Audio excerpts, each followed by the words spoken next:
Now it's my distinct honor to introduce our President, Mayor Rodrigo Roa Duterte.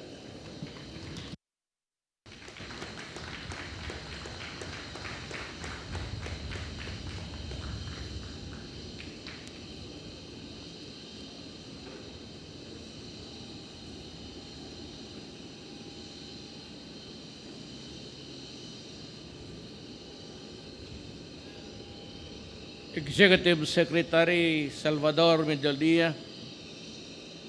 Kindly sit down. I'm sorry.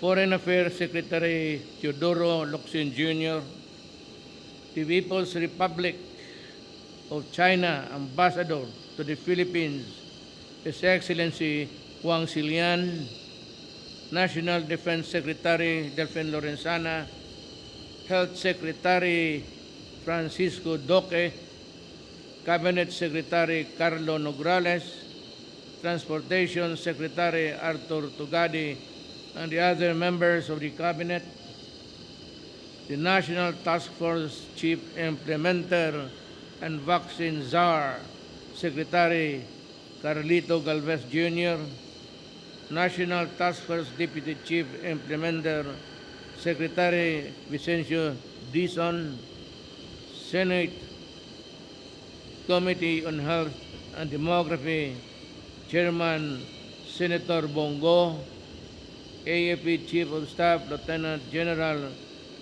Serlito Subihana, and the other members of the Armed Forces of the Philippines, PNP Chief General, Police General Dibol Sinas, and the other members of the Philippine National Police, Philippine Commanding General Lieutenant General Jose Faustino, Philippine Air Force General Lieutenant General Allen Paredes, Philippine Navy Flag Officer in Command Admiral Giovanni Carlo Bacordo, Philippine Marine Corps Commandant General Ariel Kakulitan, PCG Commandant General George Orsabio Jr., mga kasama ko sa gobyerno, mga kababayan.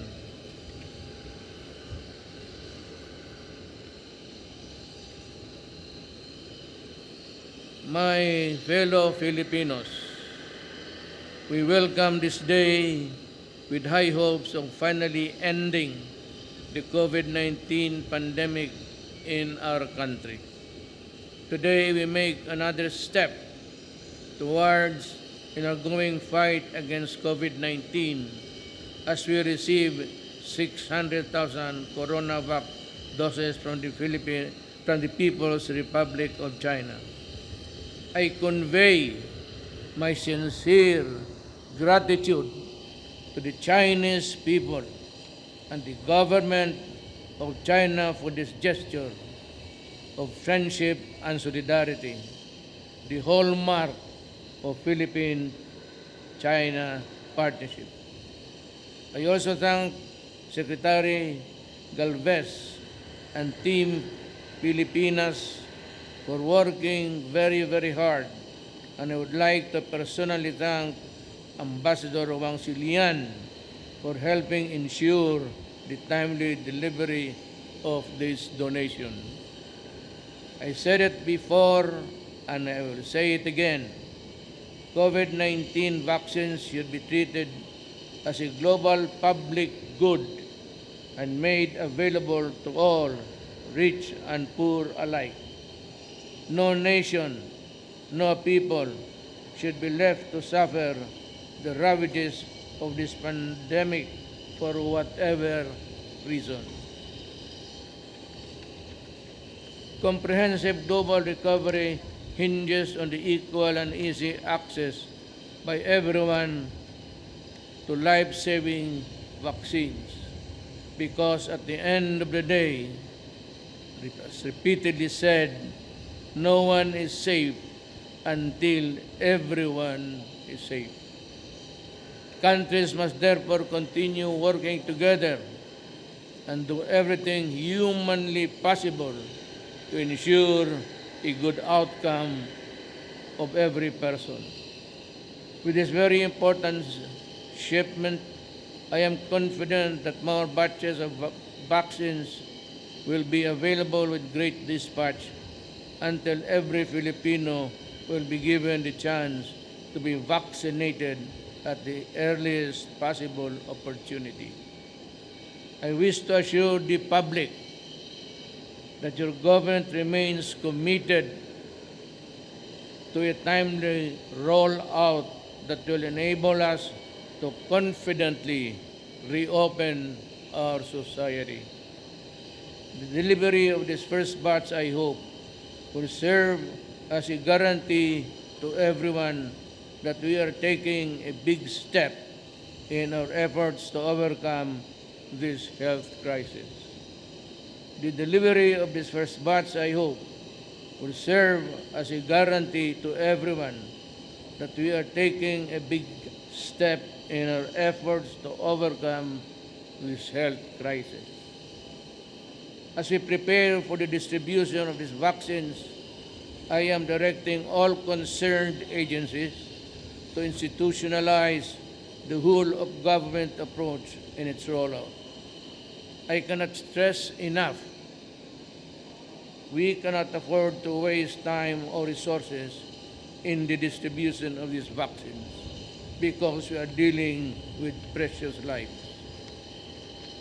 To our dear medical frontliners, allow me to take this opportunity to thank you for your valuable and selfless contribution to the fight against COVID-19. We recognize the profound sacrifices you continue to make every single day, even at the cost of being away from your loved ones and risking your precious lives just so to take care of the sick. As I have mentioned before, I assure you that the government will always be by your side, ready to help in any way we can. To my fellow Filipinos, please set your fears aside.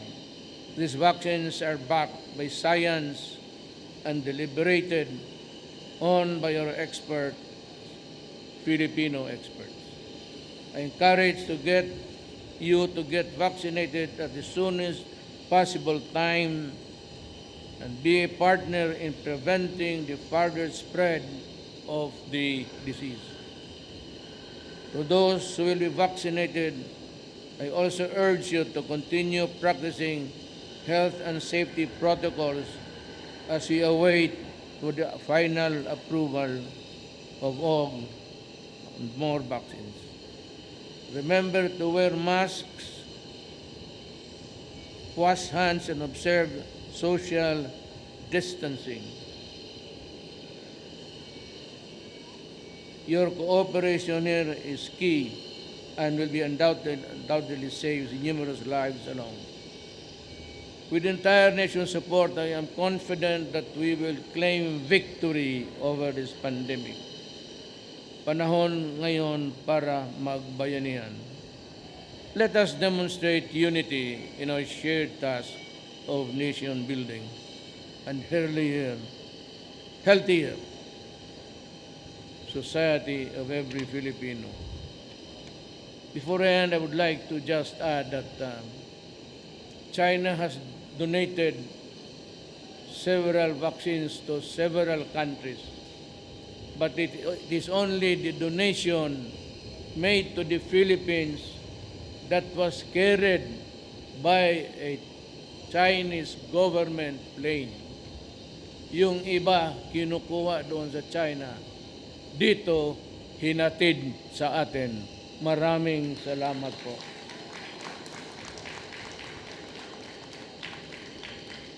Mr. Ambassador, I'd like to just say that towards maybe at the end of the year, when everything has settled down, I intend to make a short visit to China to just shake hands with President Xi Jinping and to personally thank him for this donation.